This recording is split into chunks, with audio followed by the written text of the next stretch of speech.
Hey YouTube, Meef Magnet here. Welcome to episode 4 of our FTB Continuum, our quick tips and tricks. Straight tricks. Let's see. Last time we went through the initial setup on our Smeltery. And we almost had that controller done. Wanted to keep it within that 10 to 20 minute range, and that would have put us just over before this thing was done. It is now done, and I've collected some of the other materials we need. But let's get this together and let's see how this works. So again, we've got it's a 3x3 in the middle, and then surrounded by seared bricks. We need a tank. We also need a drain, faucet, casting table, and let's get our controller in here. And you'll know it works when it starts doing this. Once you've got it to that point, you should be able to right click on it if you've never used this before. So ores go in the left, you'll see the capacity here in this gauge, so 72 ingot capacity. There's none used, and if you hit shift it'll give you some buckets. This here is your fuel, and that's always going to be lava. And we can get this going. Right now I've got a lava bucket sitting here, but if you are following through better questing, you'll see that all these are complete. Once you've done it, you get a lava can for free. Let's claim it and let's use it. So let's dump that in there. It looks like this was a quarter, so I think that was a single bucket worth. And I think this holds 4, but I'm going to dump this lava bucket in there too. Yep, so it holds 4 millibuckets. Or, excuse me, 4 buckets worth. 4,000 millibuckets. And the temperature's at 1300. There's some stuff in here I think you have to have a higher temperature. I don't remember what it is quite right now. We'll figure that out later. So the first thing we want to do, we got to make some casts. And let's just check this out. So there's 3 ways you can do this. Now I always go the cheap, well it's not cheap, but I always go the dirty route. I always use molten gold. And the way this works, you pretty much just toss those in there. Now you can do this another way with molten brass, or you can do this with molten aluminum brass. Now molten brass, if you look at it, it's going to be molten copper and molten zinc. I don't have any zinc, so that's a problem for me. I haven't found a lot of zinc yet. It seems like the more you dig through this stuff, the less of it you find. I don't know. For me, maybe it's just me. I don't know. It seems to be rare. If you look at this molten aluminum brass, copper, and 3 millibuckets worth of molten aluminum. Aluminum's pretty rare too. I think I have enough for 1 gear, and we need several. So what happened is I went downstairs over there and I found 9 gold. So we're going to go this route, and we're going to do the whole flipping works. So in it goes.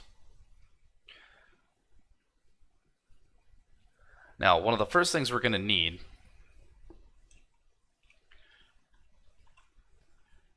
out of here, and it's one of those things that I like to get right away, and that's the tank. And the tank is going to come from EFAB, and that one's right here. It's not real complicated to make. It's just some bronze that we'll do in the smeltery, a couple glass, but the thing is it's got this iron casing. And from that we need an iron gear, and there's no press that we've got available to us. We don't have a gear working die. We've got a casting table, and we're going to need a gear cast. So the way to do that, we're going to make a wooden gear, and we're going to cast out some molten gold on top of it. There we go. So we've got a full block there, but let's go make this cast. It just so happens that I've got one prepped, so wooden gear, it's just sticks. That's all it is. Let's pull our pickaxe head out of there for now, and let's get this in there. And since we've got 9 blocks, or 1 block, 9 ingots, all you gotta do, since this is the lowest of all the liquids in here, whatever's at the bottom is gonna come out first. So it's like gravity. Just remember, it's gravity. Bottom comes out first. Then you can right click on the faucet. So if you've never used this before, just right click on the faucet. It's going to start this up. Just make sure that you've got enough there in order to um, make your cast. So if you're making casts, just kind of pay attention to what came out of there. So that automatically took up 2 ingots just for this gear cast. Now let's take a look at the rest of these casts, because we know we've got a pickaxe head. Material cost is 2, so there's 2 ingots. And we've got a regular binding, so there's 1. And then we've got a regular tool rod for another 1, so that gives us 4. So that'll be 4 total coming out of there, and we're gonna do something else while that gold is in there as well. Let's get a pickaxe going first. So let's ditch that. Let's get our pickaxe head in there. Go ahead and do that. Let's get these out. Now, a lot of times with this stone shit, this cast will crush these things or break them, melt them, whatever the fuck you want to call it. But anyway, that's where they're going. They're not coming back. Don't worry about it. That's gone, and let's do that.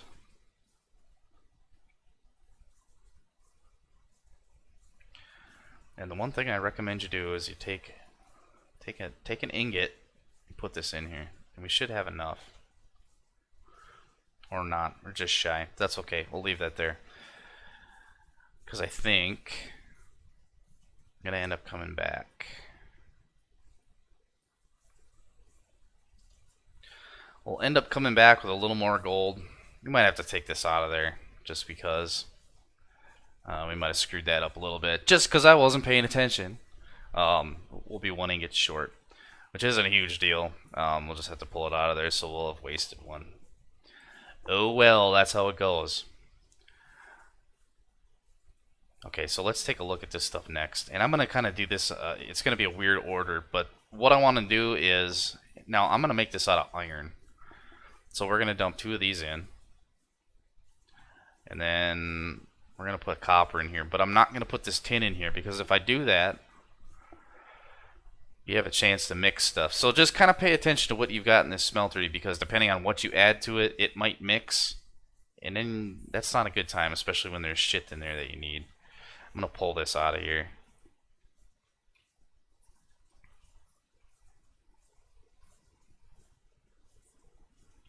Molten copper, so I'm going to make bindings. This is going to be copper.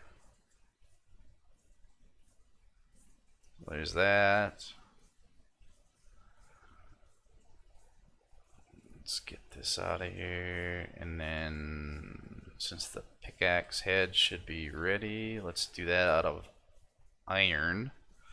Now typically it's usually the head of whatever tool you're using comes up or ends up being what your repair material is. So there's that, and then we're gonna do a tin tool rod here just for shits. Let's see. Oh, it won't let you do that. Well, I learn something new every day. Okay, well, let's we'll make that out of iron too. Unless I have some lead in here, which I don't think I have. No, it doesn't look like there's any lead. That's okay. We'll use iron.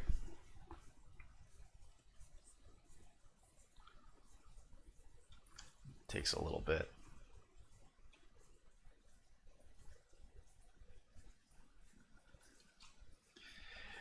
As soon as this is done, we're going to get a little bit of a jump on the rest of this stuff.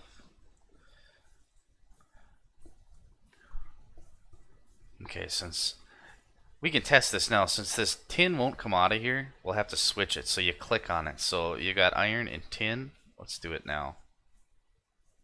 Comes right out of there, and there we go. No big deal. Okay. So that looks good. And there's one thing I always do here, and that's I always make a chest to put these casts in. That way they don't get lost or anything like that. Usually I keep them inside the house because they are kind of expensive, but I've got everything torched off well enough. I think we'll just kind of put these outside and not worry about the shit. Okay, so 1 tin and 3 copper, so it's a 1 to 3 kind of ratio here. Got us a bunch of molten bronze, and we're gonna need that. We're also gonna have to end up. I'm gonna have to get some more gold here. That's just how that's gonna have to be. But I'm not gonna sacrifice that aluminum to do it. So we'll kind of let this go. I'm gonna get the rest of this set though. Let's pull that out. Get one more of these in. That way we'll have enough for the next run. So let's assemble this tool. So once we do that, we go up to the tool station. It's easiest. You can get these to kind of line up right if you just kind of know by habit, but you always click on what you want here, and you can just shift click these in and they should go in the right spot. So we've got a iron head, copper binding, and iron rod there, and it ends up being an iron pickaxe with a durability of 318. Mining level is at diamond, so the speed on it's not terrible. It's got 2 modifiers unlocked, and we know that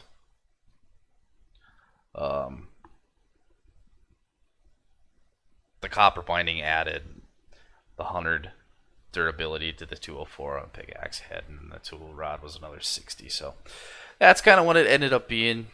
It doesn't look like it's the greatest pickaxe, but instead of 3 per pickaxe, you're only using 2 to repair this thing, so it works out to your advantage to have this stuff there. And then you can add modifiers like redstone and moss and shit like that. So, but that's all there. Let's see. Let's get some daylight going again here. So a couple of things on the list for next episode already is going to be the gold, because we need an ingot cast to pull that shit back out of there. Because I screwed up and I was 1 gold short. Because I can't do math apparently. But that's pretty much the basics of the smeltery and doing some of the tools in Tigger's Construct. Big thing to just remember is that if you are working in here, be careful what you're dumping in the side, because you can fuck this up. And mix shit that you don't want to mix, like copper and tin will do this. It'll turn into bronze. There's some other stuff in there. Some stuff you want to mix like really fast, like cobalt and ardite. I mean, that's a given. That makes, you know, manilian. And we barely used any lava out of that, so that was pretty good. So next episode we'll work on a tank. We might have to load up some lava. I think I might see if I can make 2, get 2 of them worth. That way we've got one for creosote and then 1 for lava, and we can just let it sit it up here. Yeah, then we should be good. So that is it for this episode. We'll pick it up next time.